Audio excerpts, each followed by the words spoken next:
Sempre tentei manter distância daquilo que temo, mas parece que, agindo assim, acabo fazendo justamente o contrário. Atraio meus medos para mim.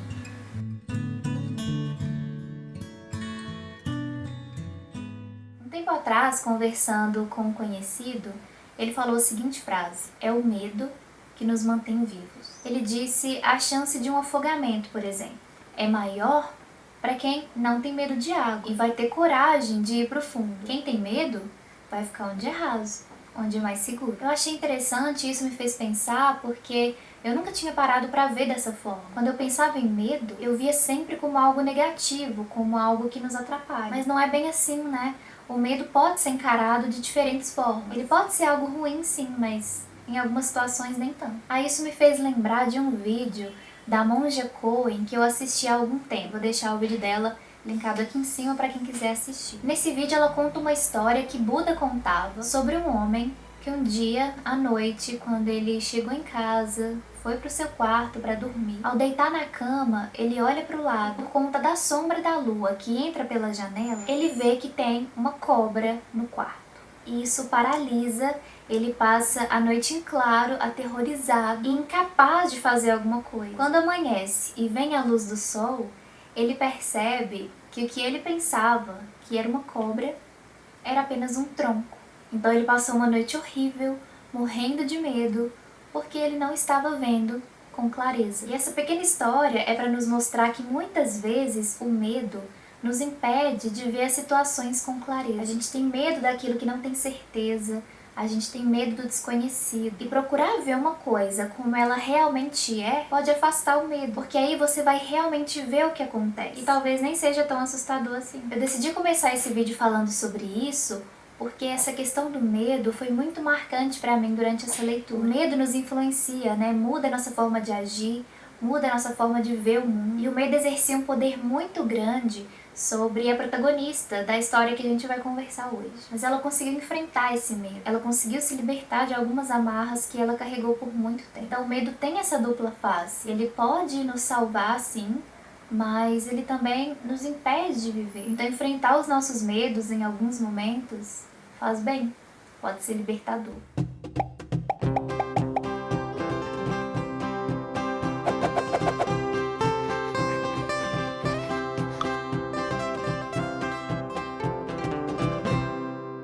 Oi gente, como é que vocês estão? Eu espero que bem, aqui é a Amanda e no vídeo de hoje a gente vai conversar sobre o livro Mulher com Brânquias, da autora Patrícia Baikal. Eu não tenho o livro aqui para mostrar para vocês porque eu li em e-book pelo celular.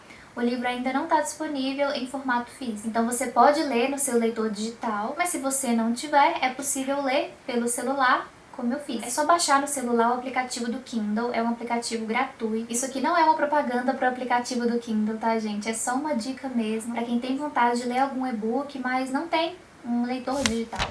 Bom, a Patrícia Baikal é uma autora nacional. Seu primeiro livro é o Mariposa, que foi publicado em 2015. E ano passado, 2017, ela publicou o Mulher com Brânquias, que é o assunto desse vídeo aqui. Nesse livro a gente conhece a Rita.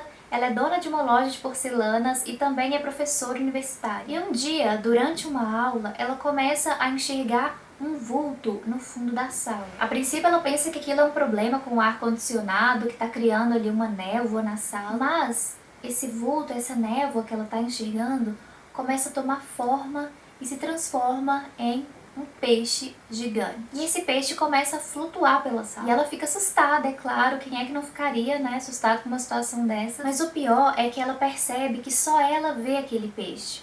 Os alunos não percebem a presença dele. Então ela tá muito assustada, mas ela tenta não demonstrar. E depois desse dia, em vários outros momentos, ela percebe a presença desse peixe. Que é o que tudo indica, só ela vê. E além disso, depois de um tempo, ela começa a sentir mudanças também no seu corpo. Ela sofre um pequeno ferimento e ela percebe que ali no local onde ela se machucou, começam a aparecer escamas. E passado mais algum tempo, depois de alguns outros acontecimentos, ela percebe que também estão surgindo brânquias no seu corpo. Claro que todas essas mudanças deixam a Rita muito assustada e afetam seu desempenho no trabalho, afeta sua relação com seu marido. Ela procura uma psiquiatra para tentar falar sobre o assunto e buscar entender o que é que está acontecendo, porque ela começa a questionar a sua sanidade, mas ela demora um pouco para conseguir realmente se abrir com outras pessoas e falar sobre isso. Por que é que ela tem visto esse peixe e por que é que ela está sentindo que ela está se transformando em um? Eu estava sendo tomado por escamas, como se me transformasse, aos poucos, num animal híbrido. Não sabia o que aconteceria em seguida. Senti medo de os sintomas piorarem até me tornar incapaz de diferenciar o que realmente existia do que era fruto da minha imaginação. A Rita mora em Brasília e ainda muito assustada e sem entender essas visões e essas transformações que estão acontecendo, ela precisa viajar para o interior de Minas para um funeral, porque uma tia com quem ela conviveu bastante na infância morreu. E quando ela chega nessa cidade para o enterro, ela reencontra alguns amigos e alguns parentes com quem ela conviveu bastante na infância, mas que ela não via já há alguns anos. E aí surge mais um mistério na vida da Rita, porque tem um fato meio nebuloso que ronda as mulheres da sua família. É uma espécie de maldição que tem relação com a idade que a Rita está prestes a completar, que é 33 anos. Inclusive, o livro tem uma contagem regressiva dos dias que nos passa a impressão de que a Rita tá com os dias contados, sabe? Aí fica esse clima meio tenso durante a leitura. Será que a Rita vai ter o mesmo destino que a sua mãe, que a sua avó, que a sua bisavó? E a viagem pra Rita, pra essa cidade do interior, acaba proporcionando para ela uma viagem de autoconhecimento também. Ela mergulha mais fundo dentro de si, relembra coisas do passado, algumas que a perturbam de certa forma, mas encarar isso a ajuda a seguir em frente. É essa questão do medo que eu comentei lá no início desse vídeo. Ela enfrenta os seus medos, ela enfrenta os seus monstros. De toda forma, a morte sempre existirá, porque ninguém está a salvo das mudanças, sejam físicas ou psíquicas, matando um pouco do que se era para ser algo novo. Se muda, mata. Se não muda, permanece inalterável, mas não necessariamente vivo.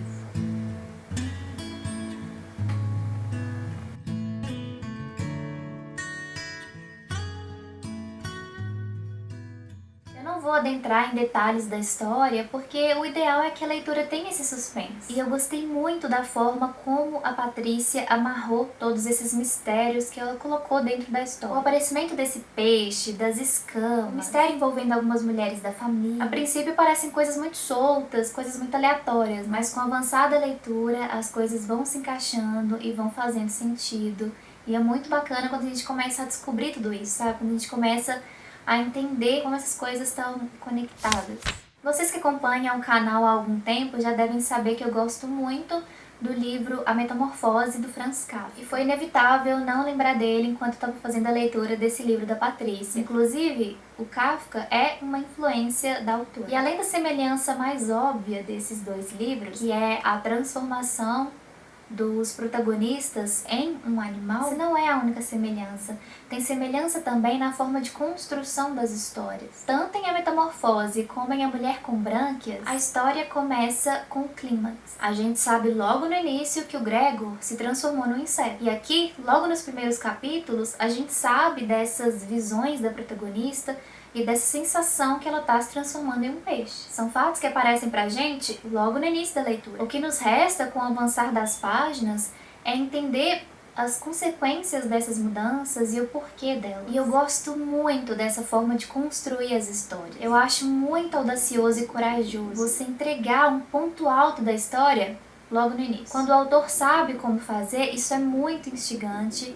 E a Patrícia soube. Foi uma leitura que me prendeu assim, do início ao fim. Eu não sabia pra onde a história ia me levar, como tudo aquilo ia começar a fazer sentido. E eu ficava muito curiosa pra descobrir. Muito satisfatório quando tudo foi clareando, quando tudo foi se resolvendo. Na última premiação do Oscar, que aconteceu há pouco tempo, o Del Toro, que dirigiu o filme A Forma da Água, que foi inclusive o filme que ganhou como melhor filme, no seu discurso ele disse a seguinte frase: "A todos que sonham em usar a fantasia para contar histórias de coisas reais no mundo de hoje. E assim como Del Toro, a Patrícia fez isso e fez muito bem com esse livro. Ela se utilizou do realismo fantástico, ela se utilizou da fantasia para abordar questões da vida real, medos reais.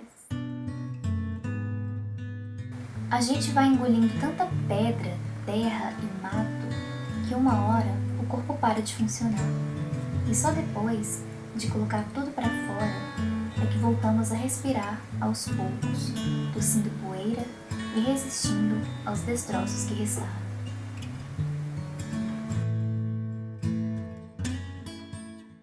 Fica aqui então a minha indicação dessa leitura e a minha torcida para que mais pessoas entrem em contato com essa história. Minha torcida também para que esse livro seja publicado em formato físico. A capa é muito bonita, né? Eu gostei bastante. E tem também algumas ilustrações ao longo do livro. Para mim funcionou muito bem toda a trama criada pelo autor. Um livro com um suspense que realmente nos instiga e que também traz reflexões muito válidas. É uma leitura muito fluida, a Patrícia tem uma escrita que eu considerei muito poética, por isso eu quis ler alguns trechos do livro ao longo desse vídeo, para que vocês tivessem um gostinho de como é a escrita dela. Por hoje é isso então, gente, eu vou ficando por aqui. Muito obrigada por terem me assistido. Se tiver gostado do vídeo, você já sabe, deixe seu joinha, assim eu fico sabendo que você gostou e você ajuda a espalhar a ideia do canal. Se é novo por aqui, não deixa de se inscrever e de ativar as notificações, assim você fica sabendo sempre que tem vídeo novo. Tá rolando um sorteio especial de 13 mil inscritos, se você quiser saber como faz para participar, o link tá aqui na descrição. Eu espero que você tenha uma ótima semana, que faça ótimas leituras, que você fique bem e a gente se vê por aí ou no próximo vídeo. Um beijo e tchau!